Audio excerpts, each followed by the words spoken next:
On today's episode of the Pit Therapy Podcast, me and Trevor talk about giving friendship bracelets out at hardcore shows, the international hardcore scene and how it's popping off right now. We talk about dad rock and what we consider to be today's version of dad rock. We also talk about how there are just too many genres and sometimes less is more. Thanks for tuning in, and let's open this pit up. Somebody hit somebody!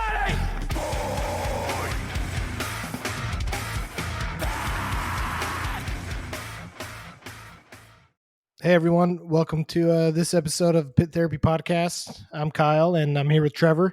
And Josh not here with us today. He is hanging out with the fam. So this episode, we've mostly been focusing on like band updates or band reviews, but we want to start doing some of these, what would you say, relevant to current events in the scene and things like that?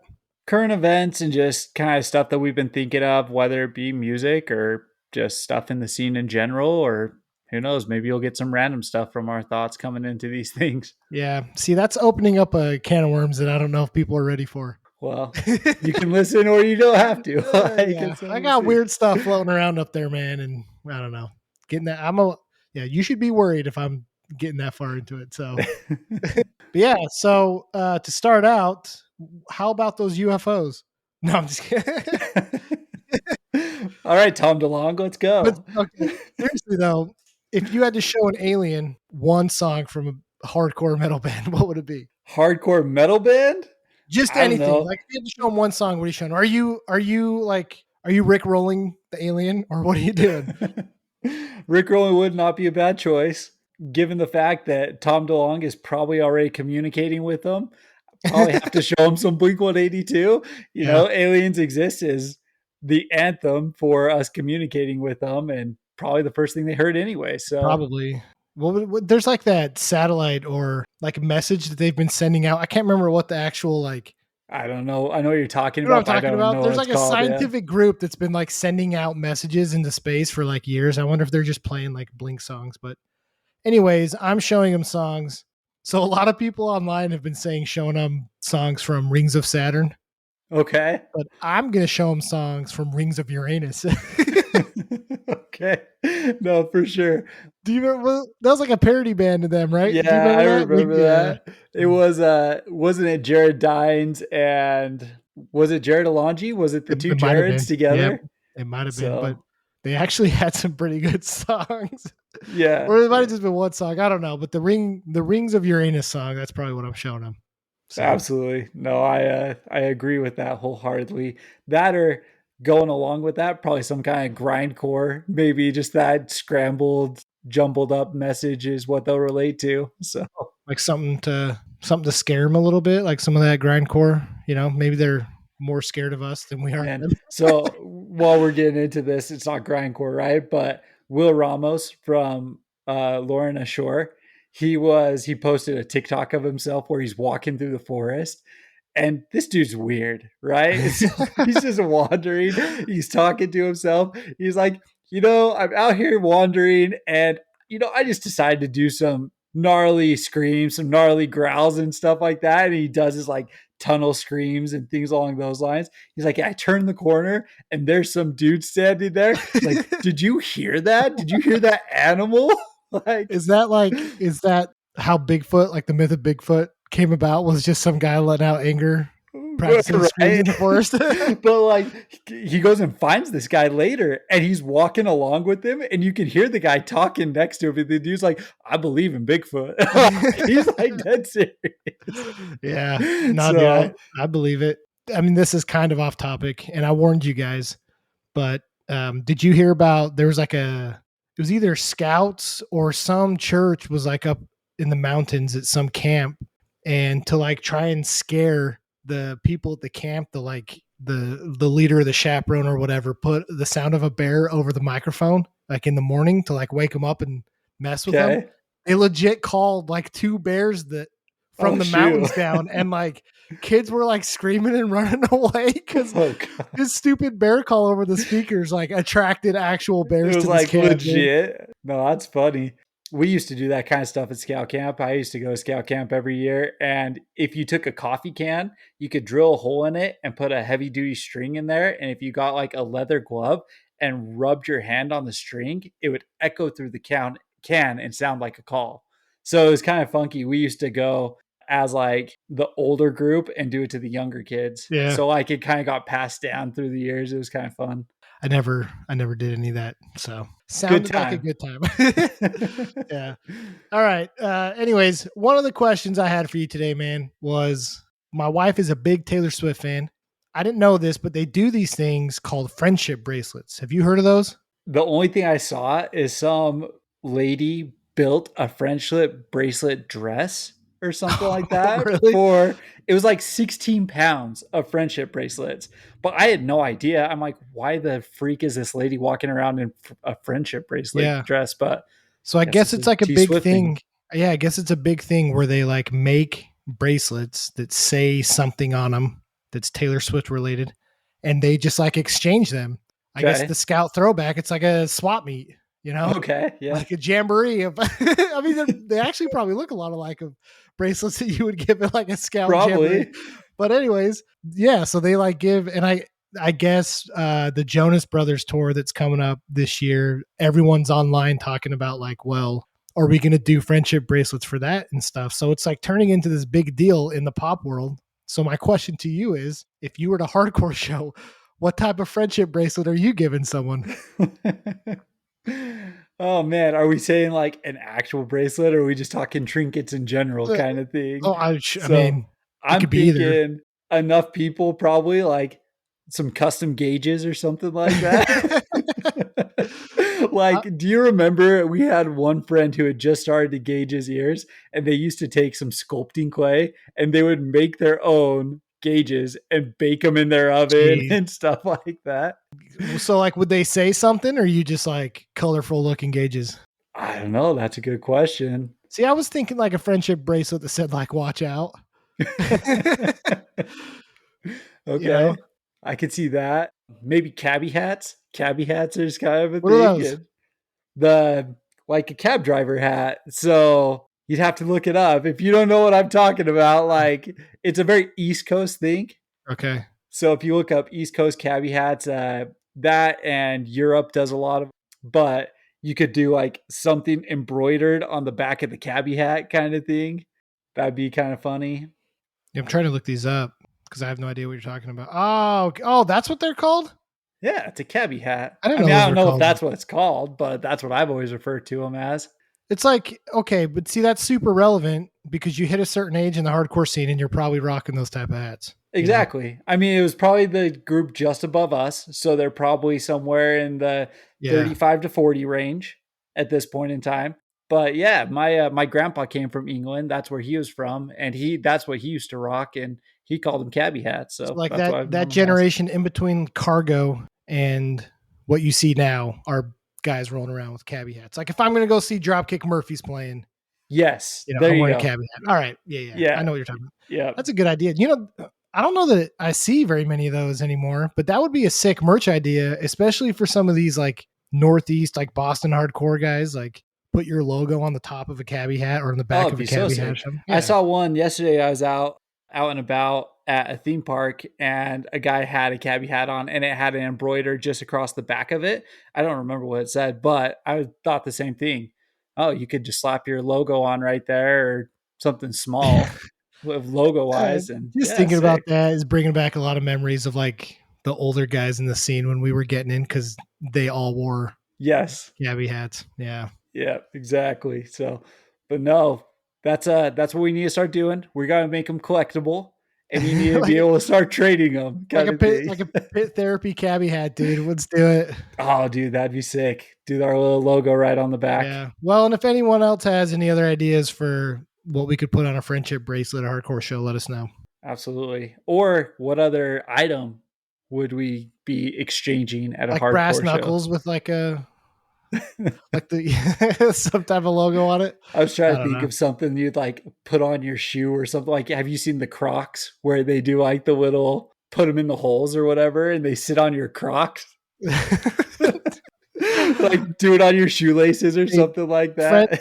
Friends wear Crocs. So, but my Croc interest has gone up quite a bit since I've moved to Texas because everybody down here wears Crocs. Just because it's so hot and you have to keep your feet dry somehow. Yeah, there's like this term of like boat people, that wear the like, Okay. they wear the like Columbia long sleeve shirts and Yeah. like Quicksilver swimsuit and then Crocs. That's what they all rock down here. And they have like the crazy tan lines from being out on the water all day. Yeah. They look like leather. Exactly, dude. That's what we're gonna make those cabbie hats out of. So be ready. Boat people. Boat people leather. Okay, FBI. We're Gross. just joking. Oh man. No, that's good. Yeah, I guess we got to hit up some T Swift concerts and start collecting some of these bracelets or Jonas Brothers, which, by the way, I mean, I'm not putting that past you. Your wife's been to 2, 3 T Swift concerts? She went to 2, yeah, 2? and she got friendship bracelets at both. So They are for sale, $200 a piece. No, I'm telling her to keep those because I'm sure, like, when Taylor Swift retires or whatever, it's going to be like, I don't know how you track any of that. But hey, if Beanie Babies could make as much noise as they did, friendship bracelets could as well. Well, the big one right now is Disneyland pins. So there's pin traders who will go to like Disneyland and stuff like that, and they have like certain special edition ones that they'll go like set up booths and stuff, and they get kicked out by Disneyland employees. Oh, really? They're like, you can't set up a booth of pins. Oh, dude, I'm actually going to Disney in a little bit, so I'm gonna look for the pin guys. I'm not against like people's hobbies and stuff, like, yeah. Listen, I'm a collectible card person, so I have nothing to say about people who like their items. Magic the Gathering. Magic cards? Okay. Yes, sir. What happened to people collecting sports cards though? Is that just like died out? No, dude, it's actually a huge fad right now. Oh, There's really? a lot of good stuff going on in the collectible world that way. What they've done recently is they'll take like game worn jerseys and they'll cut jerseys and sew them into a card, and you'll get like one of ones with jerseys in them signed by the player. They're going for big money, some of them. So no, collectible world is big right now, and that is part of my hobbies. So I could talk on that for a while. Nice. But that's cool. Yeah. So what do you got, man? What have you been seeing lately? No, I was going to talk to you a little bit. I've been following the website No Echo. Hit them up on Instagram, Facebook, all the social medias and stuff, or just online at noecho.net. But they are really ingrained in hardcore, in punk and stuff like that. But they also track a lot of the Asian hardcore and punk scene. And it is thriving right now. They are putting out so much content about these guys. But the trouble is, none of these bands are on Spotify or on Apple and things like that. So you have to go looking for them. So, like, have you been hearing much Asian stuff lately? Yeah. Well, so some of the bands that or pages that I followed on social media show a lot of clips from places like Indonesia or the Philippines. Yeah. That like, hardcore and punk and even ska is like really surging and stuff over there right now. And actually, I think Drain was just in Japan. It's a big thing. Yeah, I saw clips of some of their shows in Japan, and it looked awesome. They're so sick. Tsunami's on their way out to Japan. I think they're playing in I don't want to pronounce names of towns wrong out there, so I'm not going to try. But go hit up Tsunami's page because they have it posted and it looks dope. That's awesome. And I'm glad that there's more of an international presence because, when you listen to a lot of this heavy music, when people are screaming, you can't understand them anyways. So I don't care if they're screaming in Japanese or a different language. Like, doesn't mean anything to me, but I'm glad that there's an international presence. I remember a few bands when we were growing up that like were out of Mexico, and here's a crazy callback. And if anybody remembers this band's, huge shout out to you. But do you remember Here Comes the Kraken? I was just going to say that, dude. Yeah. Their double bass, so freaking sick. They were insane. And this was 2009 probably that we started listening to them. I don't know whatever happened to them. And I'm really only thinking about them right now because you're bringing this up. But they were sick back then. They actually put out some stuff. I actually listened to them a few years back. They might still be currently active. Let's see. While we're chatting here, their last release was, they actually just put out a single. Nice. Well, shout out to Here Comes the Kraken and I think they're from, I think they're from this state in Mexico called Aguascalientes. I actually lived there for a little bit, but I didn't find anyone that knew who they were. So Really? yeah, That's interesting. you know that I was asking people about that down there. Yeah, for sure. Cool. Well, shout out to them, man. That would be sick. Go give it a listen and let us know what you think. It actually looks like they're pretty active still. They have quite a good following on Spotify, about 24,000 monthly listeners. So Okay. they must still Well, be doing it right. guess we're the ones that are Right. We're not keeping up with keeping up times. with that. Yeah. But yeah, no, dude, I would love to go and hit up some of these other country scenes. I'd love to go to some of these other country shows and just see what the scene is like. Because, like, looking at the videos and stuff like that, I don't know who, well, I'm going to say the US did it first. And a lot of these scenes are taking notes from the way shows go in the US, but they look just as fun, just as intense. And kids are swinging hard. It looks sick. Maybe Yeah. that's something we should explore on this podcast. Is maybe we should find some international bands I think we and should. talk about them. Because No, and I think yeah, that there's good music out there and there's people talking about it, and so we should definitely be paying attention to it as well. yeah, no, I totally agree with that. And if anyone has anyone, put them in the comments because I'm really liking the stuff that's coming out. There's a lot of really sick stuff. So, and a lot of old stuff that I didn't know about. I got back into like early 2000s getting into some of Okay. it. So, I know that the history of like punk, like traditional straight up punk music. I do know has a pretty big history in a lot of these countries. So I'm not surprised to hear that there's still some of that. But heavy music and metal as well. I think that metal has made its rounds around the world as well. But hardcore of what we're talking about, I don't know what the history is like in some of these countries. So it'd be cool to learn about that. yeah, no, I'm going to dig into it a little bit. The one that kind of got me into the Asian scene was there was a metalcore band called Sailing Before the Wind. That was a band that I've been following for quite some time. They started back in, it looks like 2011, give or take. Yeah. And I think that, remember Crystal Lake? Yeah, I do. Yeah, I think one of their players played with Crystal Lake at one point. Okay. So Because they were from Japan. they're weren't somewhere they? out there. Yeah. Yeah, I remember that. I remember hearing them a few years ago and thinking it was pretty cool. But Yeah. And then like the Who. Have you heard the Who? like the old The Who? Like No, just HU. Oh, no. They're like Mongolian metal. Oh, wait, okay. No, I didn't. The guy does the like traditional vocals or whatever, like Yeah, traditional dude. Mongolian vocals. Yeah, I know what you're talking about. Those dudes are sick and they've got Yeah. like the traditional haircuts and stuff like that. And they're playing like the traditional instruments. Like it's dope. I'm a big fan of the stuff coming out from that area right now. That's cool. I mean, that's cool too, because they've got like culturally and musically so different, Now, if I start hearing like reggaeton being thrown into like metal music, I'm going to lose my mind because I hate reggaeton. You But, literally said you're down for saxophone in it the other day. So well, yeah, saxophone, but that's you can't say reggaeton's different than saxophone. It is. Come on, man. It's the worst.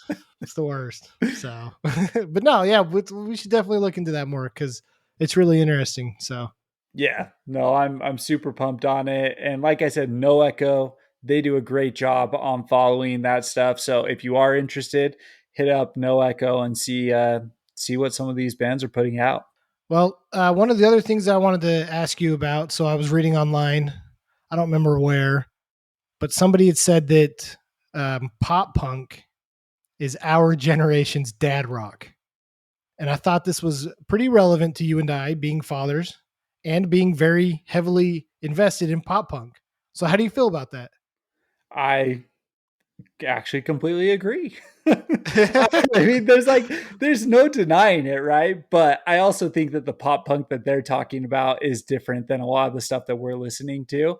I think that they're alluding to Blink 182, who's going out right now. I bet they still are qualifying Fall Out Boy on there and things like that. So some of these big, massive headliners, maybe even a Green Day is getting thrown around on that kind of thing. I agree. I mean, pop punk it's what's selling tickets. I think Blink just did 85 million on their last tour kind of thing. And yeah, it's all the kids who grew up listening to that. Yeah. See, like I think Blink's a good point. I feel like personally the pop punk that they're referring to is stuff like the Wonder Years. If that's the Or case, I disagree. I why? love the Wonder Years. Yeah, but you're dad. And I don't know. It's okay, just, so like let's maybe talk a little bit about like what dad rock is. I mean, what's your definition or what do you perceive as dad rock? it's different today than what I would have said 10 years ago. And that's solely due to the fact that 10 years ago, dad rock was what was being played on the radio. Like you would get in the car and your dad would be singing along to the radio and Uh-huh. you're like, who are these old geezers kind of thing? You know what I mean? Like it was like that. And so I just think that today no one listens to the radio. So I guess maybe the definition has changed, but I guess if I'm talking dad rock, what's currently on Octane on Satellite XM or something? Dude, I promise. Atreyu, I mean, stuff hey, like no, that. that's a Five good one Finger too. Death Punch. Yeah, no, those are all good ones. Not necessarily pop punk, Not pop but punk, but dad rock. sure, but those are okay. So do you think dad rock reaches out farther than just pop punk? I mean, Oh I do. yeah. I mean, because you're right. Like when I think of like getting in the car with my dad and listening to like his like what my dad's generation of dad rock was with like Journey, Yep. Sticks, things like that. AC/DC, all ACDC. that Because I can stuff. still tell you all the radio stations in Utah that played all that music because my dad had it, preset in his car. But K-Bear now, 101. exactly. Yeah. Yeah. 103.5, right? Yep, exactly. Yeah, that was dad rock. But I think about now, and it's like if I'm in the car on a road trip with my kids and I want like good car music, it cuts deep, but they were right. I'm putting on like a pop punk playlist, and that's gonna have stuff like the Wonder Years, Newfound Glory, 4 Years Strong, Set Your Goals. We talked about them. That's they're 100% right. I'm not necessarily. I don't think I would put on like a Atreyu or like a Bullet for My Valentine or stuff like that. Like Dropkick Murphys, we talked about them. That's another Sure. one that's like that's dad rock. That's what I'm listening to with my kids in the car because I know it's like stuff that they will get behind and listen to. See, and like for me, dad rock, it has to encompass more than just like personal preference, though. It has to be like if my daughter's friends got in the car too and I turned something on, they would be singing along to that. That's where like the Blink 182s, the Green Days, the Fallout Boys, that's where like those ones come in because it's like the trendy music, I guess, Sure. but it's still a little bit out of the line of pop music. It's not the T Swifts and stuff like that. It's actually you had to go and find it. Like our parents' generation had to go and find, you'd call it heavy metal Sure. back in the days, Yeah. but at this point it's just rock, you know? Right. So, but yeah, I mean, that's what I consider dad rock is it's like, it's more than just my immediate circle. It would be like more people all get on board with it. Yeah.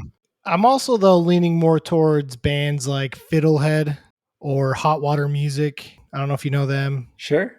Maybe I feel like it's dad rock because it's a bunch of older guys in bands playing not as like fast or heavy music. Like, Fiddlehead has the vocalist from Have Heart, but he doesn't really scream. So it's like, Yeah. and one of the music videos they released for a song has like his kid with like headphones, and he's like a little kid, probably like barely 1 years old, like rocking out with like earphones on Yeah. to help with the music. But it's like in the literal sense of the term, I look at Fiddlehead that's got his kid in the music video. I'm like, yeah, it's dad rock. They're dads.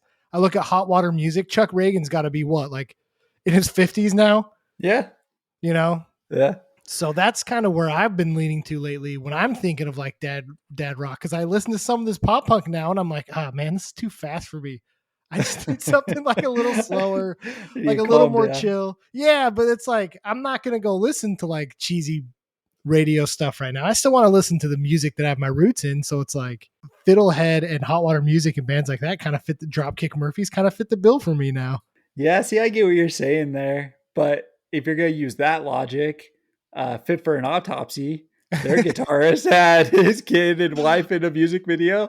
So are you putting Fit for an Autopsy No, in because there? I feel like I'm getting too old. Like I'm I getting know. too old to just be like, all right, I'm gonna blow my eardrums out in a car with my kids for however long. I don't know. It's and maybe it's just one of those things where it's like, yeah, you know it when you listen to it, but Yeah. I mean, Fit for an Autopsy is like I got to be in a certain mood for that. If I'm just gonna sit down at my desk or sit on my back patio and hang out, you know, Blasted some Fit. I'm not gonna be blasting Fit for an Autopsy. I'm probably gonna be playing Hot Water Music, you know. I gotcha. And that to me feels more literal in the sense of dad rock. That makes sense. No, I get what you're saying there. I mean, my chill music though, I go super chill if I'm gonna do things. I end up listening to a lot of folk music and things like that. So if we're gonna do that kind of stuff, Like like I what? Rocky, I Rocky Rocky Votolato Votolato. is a Yeah. huge. She comes on all the time for me. I do a lot of the Wonder Years See, there it reimagined is. stuff. They're There it is. called, There it but is. not. Hold on, I'm just saying, man. You bro. I'm not turning on, the Greatest Generation. I'm turning on Burst in Decay, Volume 1 and 2, where okay. they're the reimagined Uh-huh. acoustic stuff and things like that. So, 4 Years Strong did their reimagined lo-fi stuff. Dude, Like, those pure noise lo-fi albums are actually super sick. I got to be in the right mood for them. The way that they've changed them is dope. Cannot Yeah. disagree with that. But to like sit there and listen to it regularly, I've got to just be in the right mood. Yeah. If I'm studying for work, then Yeah. I'll throw on those lo-fi albums. But We're talking so along the lines of that, Sparrow Sleeps with kids. Have you seen all the Sparrow Sleep stuff? no, what's that? Bro, look up Sparrow Sleep. It's so sick. It is, I don't know who they are. I need to do some research into that. But these guys take like AFI, Under Oath, any of like the popular hardcore metal pop punk bands, and they turn them into lullabies. So, no lie, Dude, I've turned on 4 Years Strong, Sparrow Sleeps, Rise or Die. It's called Rise or Die Crying. And it's just music. They use a lot of like xylophone and stuff like well, that. they've got And a it's, version of All My Best Friends Are Metalheads from Less Than yep, Jake. it's Sick. so sick, but it's just lullabies of what we listen to. And if we're talking like dad rock and stuff like that, absolutely. I'm turning on Sparrow Sleeps for my 18-month-old, some Under Oath, Reinventing Your Exit and stuff Yeah. like that. So, Shoot, I might have to put these on like dude, I'm telling you, when I'm it's trying to fall calming. If asleep. you're trying to like study or read something, turn on some Sparrow Sleeps. It's Okay. legit. So I'm down with it. I'm just waiting for them to get like into like the actual deep, heavy, hardcore stuff. I want to see a Sparrow Sleeps, Gorilla Biscuits, or something There you like that. Something go. old No one would know school. those though. Dude, they do everything. You'll be shocked by some of the stuff that you see on there. Okay. It's a lot of no name stuff. So it's That's cool. awesome. I'll have to check it out. So what else, like from a chill standpoint though, do you get into? Which Oh, dude, it's man. funny that you brought up Rocky Votolato because I probably haven't listened to him in 15 years. Really? And yeah, but like 2 days ago, I was trying to remember him and I was like, oh shoot. And I finally did, and I put on, was it Suicide Medicine? Is that what it's called? Yep. Yep. That song, man. Holy cow, that brought me back too. Such a good song, such a good album. But Makers, Rocky Votolato Makers is otherworldly. Is that the It, one that has White Daisy White Daisy Passing. Passing? Yeah. Yeah, dude, it was just a step up and it was so good. So he's got new music. That's cool. Yeah, he's still going. He's going strong. He's really cool because what he'll do is he'll do living room shows. So he just knows people in different cities and towns and will play for like 15 people. He'll just like call someone up and Right. he'll go play in a living room Yeah. for a small group. So We've seen him. I have, yeah. When Were did you we with see me on him? that? Yeah, when was that? I saw him down in Provo at Velour. He came with Mhm. a band called Blue Checkered Record Player, which was, I think, his brother's band, which those guys are pretty sick. I Yeah, think they Blue only put Checkered out the Record Player. one album. I really like that one. I actually go back and listen to that sometimes. Man, it's crazy some of these bands that just get lost in the spatial sphere of They put out whatever, something time and so space. good, and Yeah, they don't take off for whatever reason. Oftentimes it's member issues kind of thing, like sure. someone doesn't want to tour or things like that, but it's just too bad. It's just like anything else, though. It's like you probably know someone, and that's why you have a better chance, or you just get lucky. Yeah. You're at the right show with the right people, and But then I also, I tend to listen to, we talked about this, I don't remember what episode, but all of the albums from the post hardcore scene had the Southern song and the acoustic song. yeah, And I have a playlist of a bunch of those acoustic songs. smart. And so I'll listen to like that kind of stuff. Taking Back Sundays on there. What's that one from? New American New Classic. American Classic. Yeah, dude. Dude, that's such a good song. That one and the one from like Rise Against. Yeah, Swing Life Away. Swing Life. Yeah, So that I was listen to that kind of stuff. I'll always go and just grab some of their just like slower things. Neck Deep has December. They've got one called Condor. I listen to a lot of that kind of stuff. Wonder Years has obviously their Burst and Decay albums I and things think like that I mentioned. Newfound Glory just came out with one too. Newfound Glory has a lot of stuff. I really like on their newest album, they did live Okay. live recordings that Yeah. were acoustic sets, and it has like all of their populars, All Downhill From Here, Hit and Miss, a lot of that kind of stuff. And so I'll listen to that stuff for chill music. I've got a pretty decent chill playlist. Big fan of like Elder Brother, Okay. if you know them. It's one of the guys Yeah. from Stories So Far. There's a band called Speak Low. They're pretty cool. A Will Away, and then I really like This Wildlife, Yeah. which I'm glad Josh isn't on because he doesn't like him, so I don't have to deal with that right now. Yeah. And then as much as you hate it, which I'm gonna get crap for this, is those 200th albums. They're good and they're All right. perfect for this like chill space that I have. All right. Listen, just change your name to 1000th and we're good. Dude, yeah. 200th stab wounds. No, I'm just kidding. 101. Yeah. Like, I don't care what you do. Just change your name. You're no longer 100th. You're a different Yeah. band. So, Oh, and then City in Color. I don't know how you do. oh, any of that yeah. stuff without No, in City in Color. Color is so good. I really. He's really on like tour in those guys. September. My wife's a big fan. We were thinking about going. He's stopping in Salt Lake. I think I saw that. Yeah. I think I looked though, and I think tickets were like $60. And I'm Oh like, yeah, I was like, I don't know if I'm paying $60 to see you as much I've as I seen like him you. before, so like I'm all right. But I it'd gotcha. be cool. It'd be cool though. Guy's insane. Arguably one of the best vocalists from Alexis on post-hardcore Fire. or metalcore or anything like that. Any heavy hardcore adjacent music, he's probably the best vocalist out of all of them. I really like him. I think that he's really solid. I think there's a lot of guys from back in that time though that have very similar tones and things like that. I think that overall quality wise, he's very good, but I'd put Dustin against him. Dustin Kensrue. Okay, well him and Dustin are the anomalies. Yeah, no, I'll give you Dustin, but Dustin sounds different. Dustin sounds more gruff, like rough sounding, Sure. whereas Dallas is very like suave, he's very smooth. And I mean, he has a folk voice. Like he Yeah. can sing folk music. Like, Right. yeah, for sure. but I've got Dustin Kensrue's albums on that chill playlist because I love all of them, and his cover album that he did solo where he redoes like Wrecking Ball Yeah. and Jesus Christ and what I'm trying to think of some of the other ones. He did like is it Smashing Pumpkins? I don't remember, but he did a bunch of.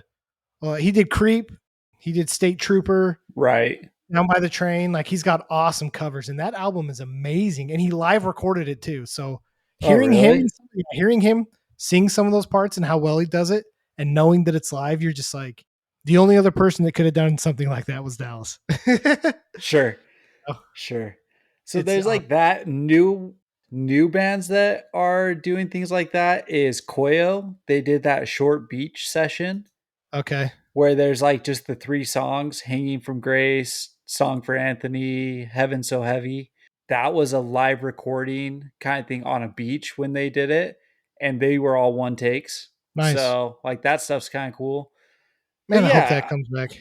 I mean, any of the I really like just our genre, our scenes, music done acoustically. Yeah. I really am a big fan of that kind of stuff. Or like any of those chill bands that came from hardcore Yes. roots, like Citizen, Movements, Balance and Composure. Yeah, exactly. So, yeah. Anyone who just kind of has that backing and stuff like that. And to be honest, there's probably a lot of bands who are really good who don't come from that backing that I just kind of skip over because they Right. don't come from that. So I probably Yeah. should It's like way be cooler. better. It's like maybe this is the biggest problem with the scene is it's like you feel less worried about judgment listening to like some super emo sad boy music, knowing that they came from a hardcore band.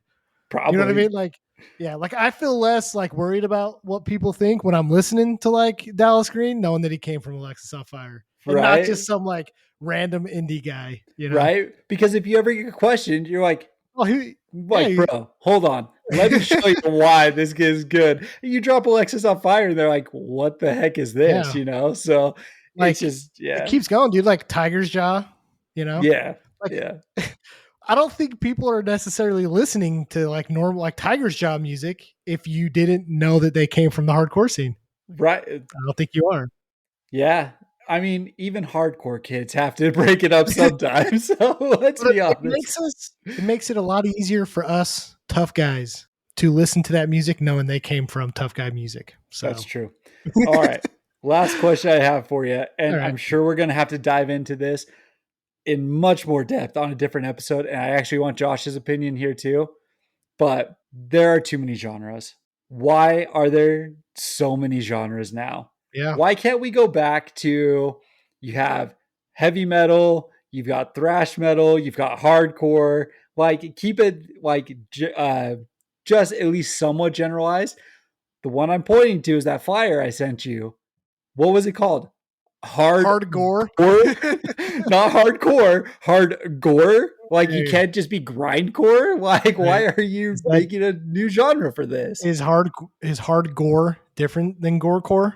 Yes, they are It is? different. And, Okay. well, I mean, So technically, because these guys are changing it, it's now, if I listen to it correctly, more of a hardcore sound, but with the grindcore lyrics, the disgustingness. Yeah. So honestly, like if I'm going to take like a big brain opinion on this, honestly, like I don't care. And I think that we have a problem in this scene caring too much about genres because it doesn't matter if the songs sounds good, listen to it, right? Genre shouldn't matter. You shouldn't be like, hey, I'm a hardcore kid, I'm never going to listen to metal, because that's dumb.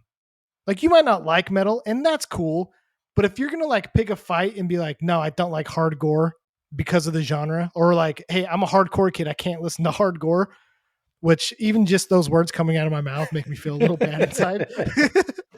But yeah, so like in a serious take, like, yeah, all the like genre police piss me off and it's stupid. Just listen to the music you like. Who cares what genre it is? But when you have a genre called hardcore, I think you have strayed off the path a little bit. Right, That's all I'm going to say.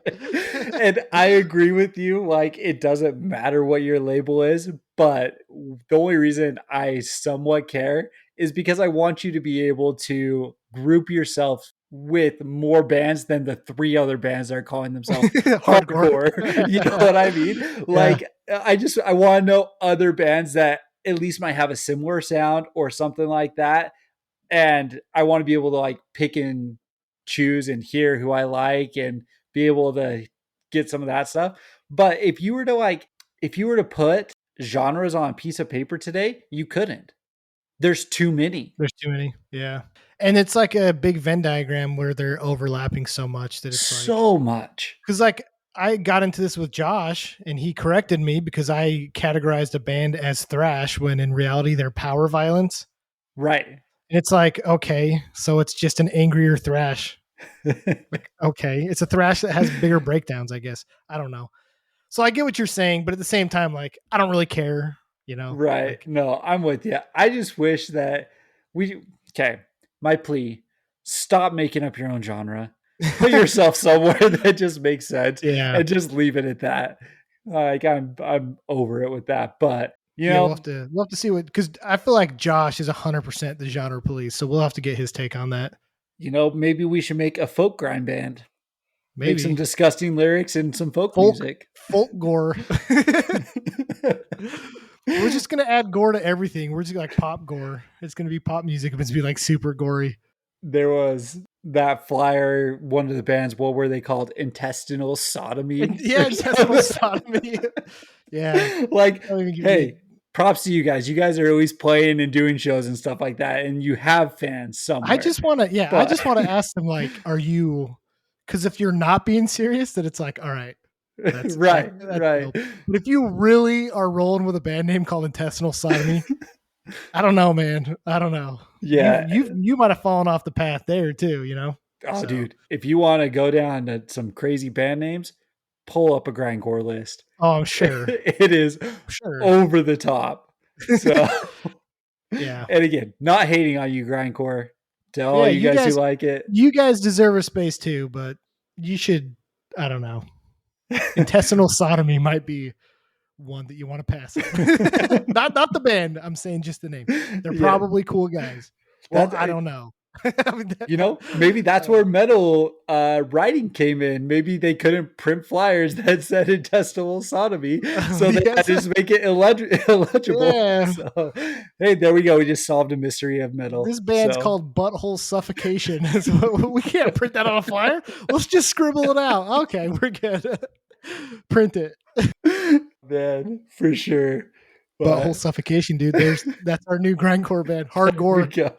Butthole Suffocation. Trademarked right here. You heard it first. All right. No, I'm down, but yeah, it's interesting, man. The music scene, it's so good right now. I'm honestly happy to be a dad in the scene today. I love putting on my music and Same. having my kids just yell at me to turn it off and stuff like that. Yep. It's so fun. It is But fun. It is one fun. day And they're I'm gonna look back and love it all. sure.